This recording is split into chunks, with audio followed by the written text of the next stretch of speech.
और रहा तुम? देख के खुशी तो नहीं हुई होगी तुम्हें? नहीं, ऐसी बात नहीं है। इनफैक्ट अच्छा है तुम खुद ही यहाँ आ गई। बस बताने आई थी कि तुम्हारे कमरे में रहूंगी मैं। तुम्हारी माँ ने मेरा कमरा खाली कर दिया। ये तो अच्छी बात है। मामा की तरफ से सॉरी। तुम्हारी अभी भी आदत नहीं गई अपनी माँ की तरफ से सॉरी करने की? याद रखना बतूल, माफी का सहारा आप हमेशा नहीं ले सकते। हेलो अरमान, कहाँ हो तुम? अच्छा चलो, सही है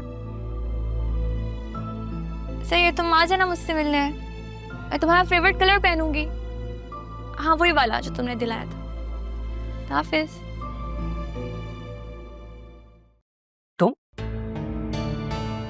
तुम यहाँ क्या कर रहे हो?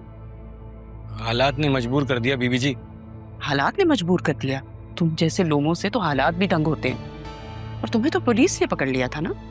जी, बहुत मारा, फिर भी मैंने आपका नाम नहीं लिया। और तुम जैसे मेरा नाम लेते तो मुझे कोई फर्क पड़ता?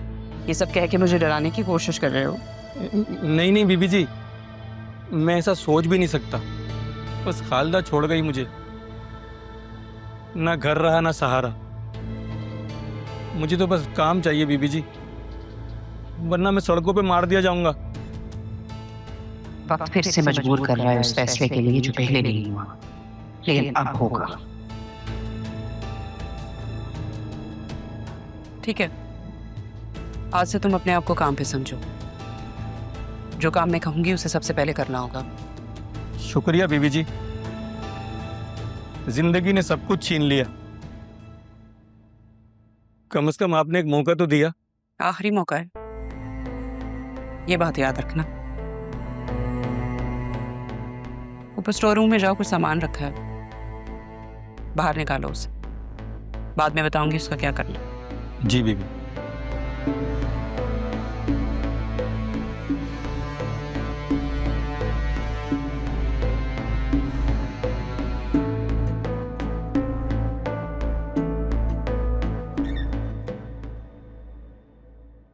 राहा, मुझे तुमसे बात करनी थी। हाँ, 2 मिनट रुको, मैं करती हूँ तुमसे बात। क्यों? अब बात करने का भी वक्त नहीं है? नहीं, बतूल, आर यू रेडी? अरे बहुत अच्छे कपड़े पहने हुए हैं, नाइस चॉइस। Thank you. तुम्हारा टेस्ट बहुत जल्दी बदल गया। टेस्ट नहीं, चॉइस कहते हैं इसे। और अरमान की चॉइस तो हमेशा से बहुत अच्छी थी। और चॉइस भी तो वही करनी चाहिए हमेशा जो दिल को सुकून दे। सुकून दे या टेंशन? जो भी कहो, but this is a fact. कुछ लोग जिंदगी के किसी भी मोड़ पर सुकून की तरह आ जाते हैं, जैसे मेरी जिंदगी में अरमान आ गया। बिल्कुल, और इंसान को उसकी असल वैल्यू तभी पता लगती है ना जब उसे कोई और अप्रिशिएट करता है। तुम्हारी पसंद इतनी जल्दी बदल गई? मेरी वैल्यू ये है? छोड़ो ना इन बातों को, देर हो रही है। हाँ, और तुम शायद भूल रही हो कि तुम किसी और के निकाह में हो। कैसे भूल सकती हूँ? तुम्हारा निकाह भी तो उसी से हो रहा है ना। बतूल छोड़ो ना, कैसी बातें कर रही हो, कुछ नहीं रखा इन बातों में। और हाँ, हर एक्शन का रिएक्शन होता है, आदत डाल लो।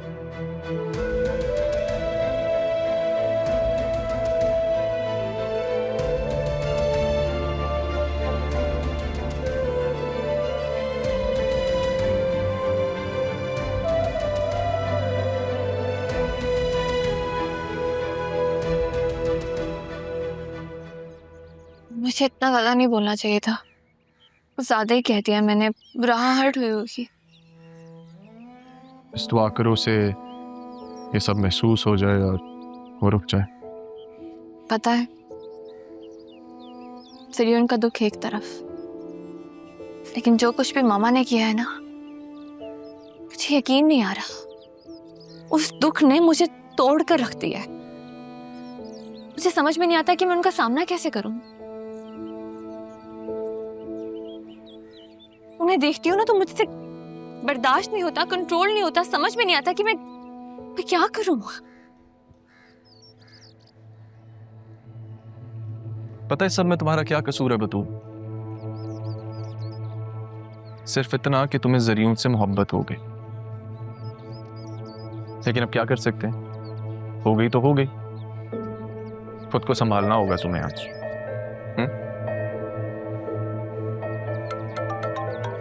Excuse me.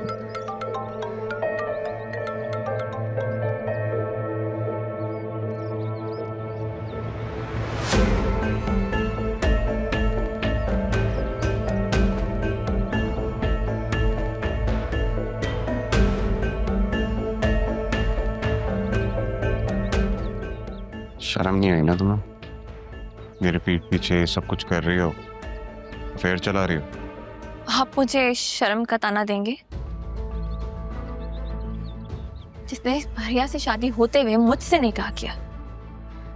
तुम्हें किसने बताया मारिया का? आपको क्या लगा था? आप मुझे बताएंगे नहीं तो मुझे पता नहीं चलेगा। जिस दिन आपने मारिया को धमकी दी थी ना, मैं वहीं मौजूद थी। और अब आप राहा से शादी के ख्वाब देख रहे हैं।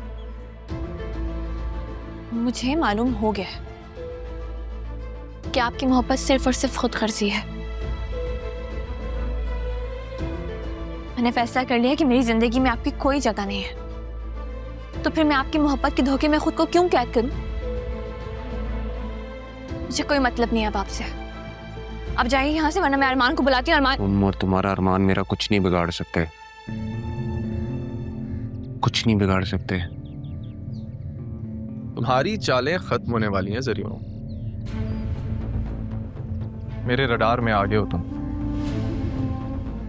अरमान, जो तुम्हारा कानून है ना, मेरा कुछ नहीं बिगाड़ सकता। जेब में लेके घूमता हूँ मैं, और ये सब कुछ मेरे लिए राह ने किया। मैं तुम्हारी मजबूरी कहूँ या मोहब्बत, लेकिन राह तुम्हें तो नहीं मिलने वाली। ये खेल अब कानून का नहीं रहा, ये दिल का खेल है। मेरे लिए सबसे ज्यादा जरूरी राह को रोकना है, उसका मुझ पर एतमाद बहाल करना है। बतूल, चलो ना, यहां खड़े होकर इसकी शक्ल क्यों देख रहे हैं?